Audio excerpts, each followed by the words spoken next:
this zero population growth, which, by the way, George Bush Sr. used to be the head of it. Rockefeller made him the head of the zero population growth organization years ago. So we have an attack on human beings, as you mentioned earlier, Alex. And these three key resources, I want to bring something to people's mind. If they're attacking our minds, what do we do to recover? What do we do? Of course, we tell the truth, but listen to this.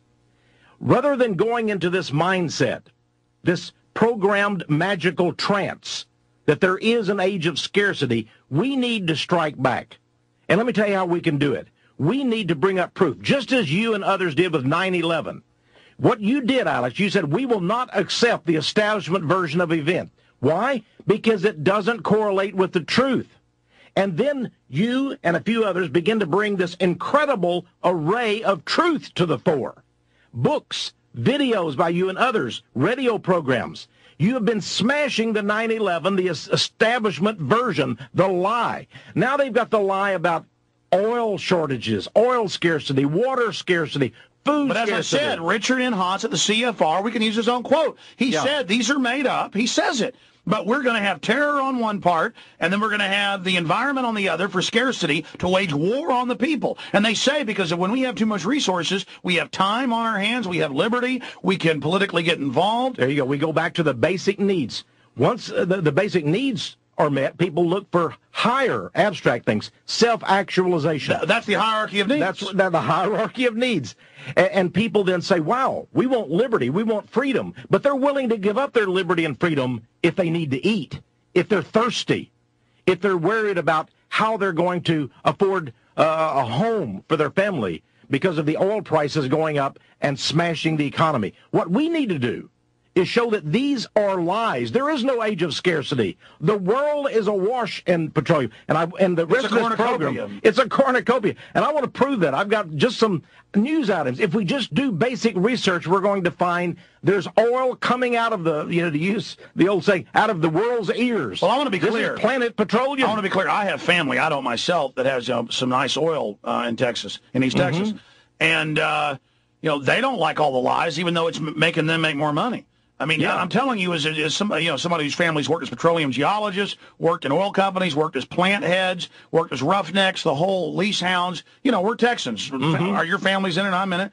And in East Texas, where my family's from, almost everybody's got an oil well. They call it mailbox money. Well, we wake up in the morning, we smell oil where I came from in Port Neches, Texas. Exactly. But the point is that everywhere they drill, it comes. Just shooting out natural gas, helium. And people's backyards. In some places around Kilgore and other places in Texas. It's ridiculous. And it's from Illinois to Oklahoma to Al Gore owns big oil fields in L.A. Well, he owns those. Here's the thing about Al Gore we have to understand. Remember what we said, that the oil companies founded, and sponsor the environmental organizations so that the environmental organizations can create the pretext of scarcity. We would love to build new refineries, but we can't because of the environmentalists. We would love to go into the ocean, the offshore areas off of California and Oregon and over on the Atlantic side. But the environmentalists won't let us. And then Schumer gets on TV and says, we would have a 1 cent decrease in 20 years, when I've had the executives on who were there, and they admit that on one North Shore, there's almost as much as there is in Saudi Arabia. There's more in the whole area, and it's almost sweet crude shooting out, and they could put in 5 new pipelines in a year. They will not do it. Absolutely. Now, why would Al Gore promote this global warming? Why would he promote environmentalism? Why would he become the new guru? They'd rather have a monopoly than a free market. Prize. Well, not only that, remember the Gore family, Albert Gore Sr. and now Albert Gore Jr., they are shills for Occidental Petroleum. Orman Hammer funded him. I mean, I can show you pictures of them sitting around the swimming pool together. He is the majority owner. I remember that when his dad died, and then seeing press reports years ago, the former Senator Gore, that Al Gore now owned the controlling stock in Occidental. So he's an oil man, just like Bush with Harkin Oil and the others. He's an oil man. Cheney with Halliburton Oil Servicing Company.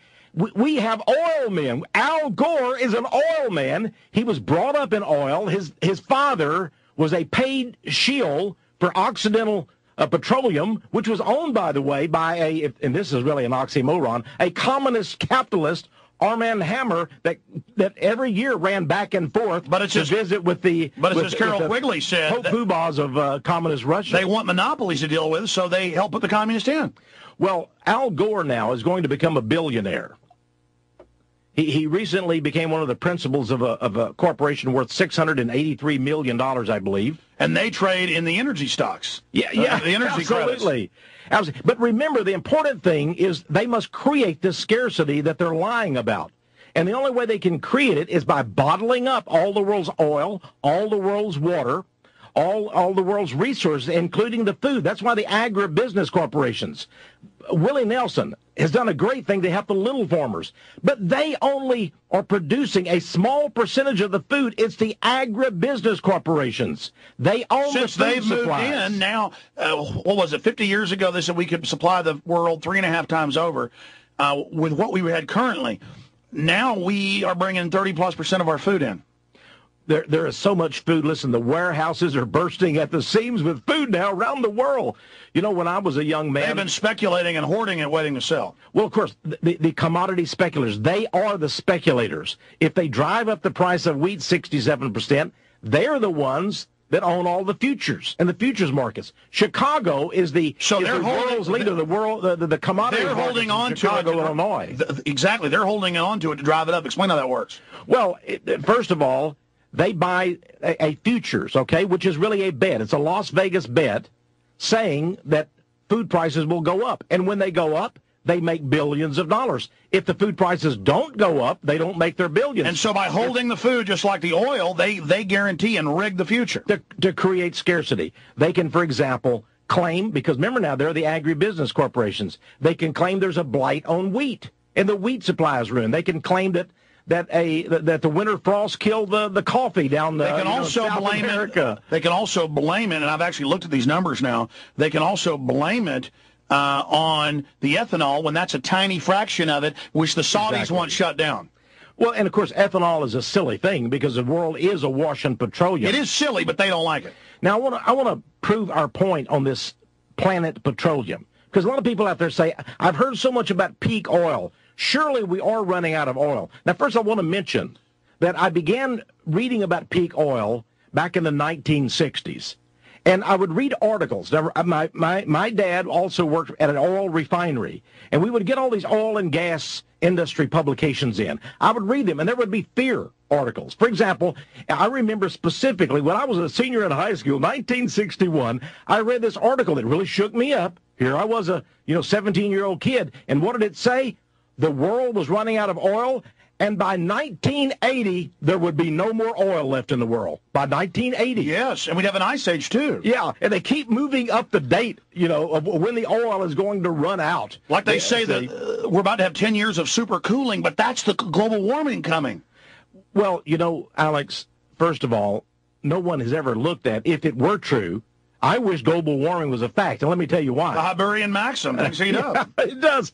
And farmers could plant more crops. There would be more food. It would be a green world if we had global warming because the frost wouldn't come and kill off things. They'd have vineyards again in London. Absolutely. And if the Arctic ice melted, guess what? We could take those icebergs as they're breaking off, bring them, and that would be the water source. Well, Texe, wow. Exactly. But wait, they could, bring those around, pull them around, and you would have billions, trillions of barrels of water. But wait, then you could get through the permafrost, which wouldn't exist anymore, and all of the oil in the Arctic. Can you imagine? We would really be awash in oil. Let's have global warming. But listen, there is, unfortunately, there is no global warming because, as you well know, you're a researcher, the world's 4 top weather tracking organizations now say we are going into a global cooling because the sun had heated up briefly, now it's cooled. Yeah, and the entire solar system's moons. A natural cyclical thing. Well, I mean, take Mars' ice cap was receding, and now it's getting bigger again. That just started, and they have exact measurements with the satellites. But I had David Rothschild on, and he just said, nope, there's no ice caps. And we confronted Robert Kennedy Jr. He said, there's no ice caps on the Mars. Everybody knows that. And then he went on to say, Rothschild, that Jupiter and Saturn are closer to the sun than Earth.